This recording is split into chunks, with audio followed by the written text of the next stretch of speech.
రవిచంద్ర గారు మీరు మాట్లాడండి. ఏమిటి విద్యా వ్యవస్థలో వచ్చిన మార్పులు, దీని ప్రభావం, ఇందాక కంచైలే గారు చేసిన వ్యాఖ్య, ఇప్పుడు శ్రీనివాసరెడ్డి గారు తన విశ్లేషణ అందించారు. మీ కామెంట్ చెప్పండి. సార్ కొమ్మినేని గారు నమస్కారం. నమస్కారం. ముఖ్యంగా మీకు శ్రీనివాసరెడ్డి గారికి అలాగే రమేష్ నాయుడు గారికి సాక్షి ప్రేక్షకులందరూ నమస్కారం. మొదటగా తిరిగి కేఎస్ఆర్ లైవ్ షో స్టార్ట్ అయినందుకు మీరు మళ్ళీ సరైన సమయంలో వెనక్కి వచ్చినందుకు చాలా సంతోషం. ముఖ్యంగా మీలాంటి జర్నలిస్టు ఈ మార్నింగ్ ఏదైతే అనాలిసిస్ చెప్తారో దాంతో చాలా మంది కనెక్ట్ అయి ఉన్నారు.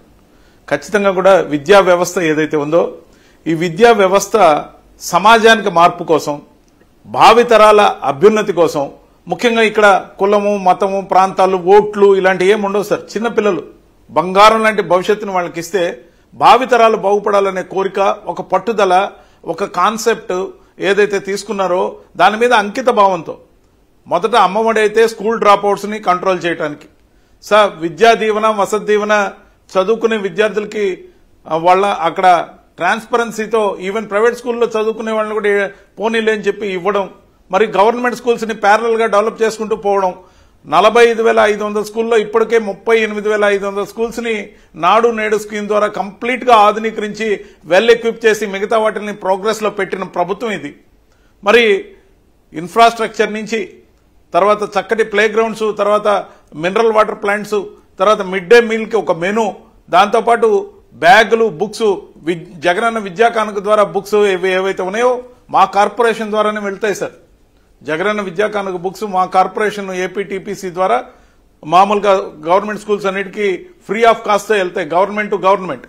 ఖచ్చితంగా కూడా ప్రభుత్వం తీసుకునే ప్రతి కార్యక్రమంలో కూడా క్వాలిటీ ఉండాలని, ఒక స్కూల్ బ్యాగ్ నుంచి షూ దాకా, టై నుంచి బెల్ట్ టు బ్యాడ్జ్ దాకా అన్ని ఒక పేరెంట్ లెవెల్లో ఏదైతే డబ్బు ఇచ్చి కొనే ఒక పేరెంట్ లెవెల్లో ముఖ్యమంత్రి గారు పరిశీలించి ఆ విద్యార్థులకు అందజేయడంతో యావత్ ఆంధ్రప్రదేశ్ లో ఉన్న విద్యార్థులకి జగన్ మామ అయిపోయాడు జగన్మోహన్ రెడ్డి గారు.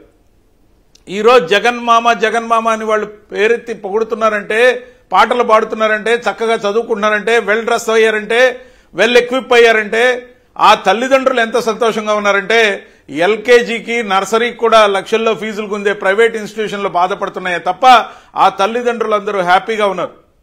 ముఖ్యంగా విద్యా వ్యవస్థ, వైద్య వ్యవస్థని ఆధునీకరించడానికి నాడు నేడు స్కీమ్ ఏదైతే తీసుకొచ్చాడో చాలా పట్టుదల, అంకిత భావంతో చేసిన ఈ కార్యక్రమానికి ఎక్కడా కూడా మీడియా సపోర్ట్ లేదు. ముఖ్యంగా విషపత్రికలు రోజు నిన్నటి జరిగిన కాన్క్లేవ్ లో ఏదైనా ఒక పరిస్థితి వస్తే దానికేం నేను వెనకాడబోనని చెప్పి మాట మాత్రమే రాశారు. ఎంతటి శాడిస్టులు అంటే సార్ వీళ్ళు, విద్యా వ్యవస్థ గురించి రాజ్దీప్ సర్దేశాయ్ గారు పొగుడుతూ దేశానికి ఏపీ మోడల్ ఆఫ్ ఎడ్యుకేషన్ ఇస్తున్నారు మీరు, మీ డ్రీమ్ ని నిజం చేసి ప్రభుత్వంలో ఇన్ని మార్పులు తీసుకొచ్చిన మీరు 4.5 సంవత్సరాల్లో ఒక గణనీయమైన ప్రగతిని సాధించారు, మీరు దేశానికే ఒక మోడల్ ఆఫ్ ఎడ్యుకేషన్ ఇస్తున్నారని చెప్పి పొగిడితే ఒక్క పదం రాయరు. చక్కటి ప్లే గ్రౌండ్లు ఉన్నా, మినరల్ వాటర్ ప్లాంట్లు ఇచ్చినా, చక్కని టాయిలెట్లు కట్టించినా రాయరు.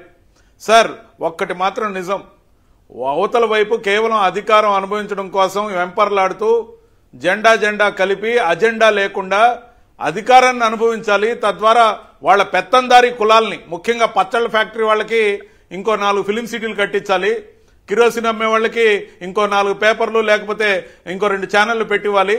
ఇది వాళ్ళ యాటిట్యూడ్. అందుకే ఖచ్చితంగా కూడా వాళ్ళంతా సిండికేట్ అయ్యారు.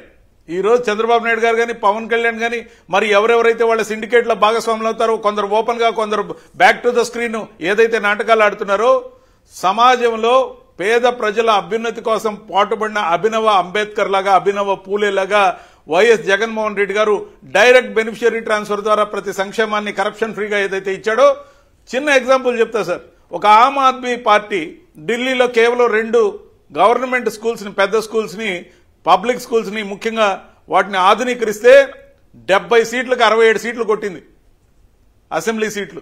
మరి రాష్ట్రం అంతా ఎడ్యుకేషన్ ఏదైతే ఈ విధంగా అత్యున్నతమైన స్థాయికి ఒక సంకల్పం, ఒక దీక్షతో ఏదైతే చేశాడో జగన్మోహన్ రెడ్డి గారిని చేయబట్టి ఆ పిల్లలు, ఆ తల్లిదండ్రులు, ఆ అక్కజెల్లెమ్మల ఇళ్ల స్థలాలు పొందినవారు, మరి అమ్మఒడి పొందినవారు, మరి అనేక సంక్షేమ కార్యక్రమాలు, రైతు భరోసా. సార్ ఒకటి కాదు సార్, ఈ సమాజానికి నెవర్ బిఫోర్ నెవర్ ఆఫ్టర్ లాగా ఒక్క జగన్మోహన్ రెడ్డి గారికే సాధ్యం.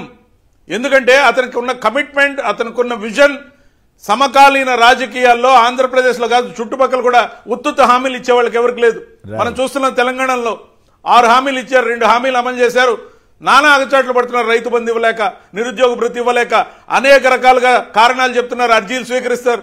కానీ నేను ఒకరిని విమర్శించడం కోసం పరిమితం కాకుండా నేను చెప్పేది ఏంటంటే, చెప్పిన ప్రతి హామీని అమలు చేయాలనే కమిట్మెంట్ ఉండి 129 హామీల్లో 99.5% హామీలు అమలు చేసి ఒక్క మద్యపాన నిషేధం మాత్రమే సంపూర్ణ మద్యపాన నిషేధం దిశగా తీసుకెళ్లేదానికి సాధ్యం కాక మిగతావన్నీ అమలు చేసిన ఏకైక ముఖ్యమంత్రిగా, మేనిఫెస్టోలో పెట్టని అంశాలు 45 అంశాలు అమలు చేసిన ముఖ్యమంత్రిగా, ఆర్టీసీని ప్రైవేట్ పరం కాకుండా కాపాడుకుని గవర్నమెంట్లోకి తీసుకొచ్చిన ముఖ్యమంత్రిగా, డ్వాక్రా అక్క చెల్లెమ్మలకి సంపూర్ణ రుణమాఫీ చేసిన ముఖ్యమంత్రిగా, ముఖ్యంగా అగ్రిగోల్డ్ బాధితులను ఆదుకున్న ముఖ్యమంత్రిగా, ప్రతి వ్యవస్థని ఆధునీకరించిన ముఖ్యమంత్రిగా, ఒక విజన్, ఒక డైనమిజం, ఒక కమిట్మెంట్ ఏదైతే ఉందో వైఎస్ జగన్మోహన్ రెడ్డి గారికే సొంతం.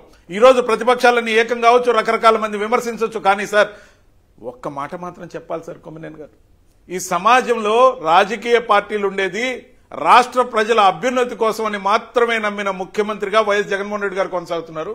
మిగతా వాళ్ళు రాష్ట్రంలో అధికారాన్ని జెండాలు తప్ప అజెండా లేకుండా ఎలాగైనా కలగాపులకంగా కొమ్మేసి కుమ్మేద్దాం, అధికారాన్ని పంచుకుందాం, దోచుకుందాం, దాచుకుందాం అనే అజెండాతో ఉన్నారని నేను చెప్పాను.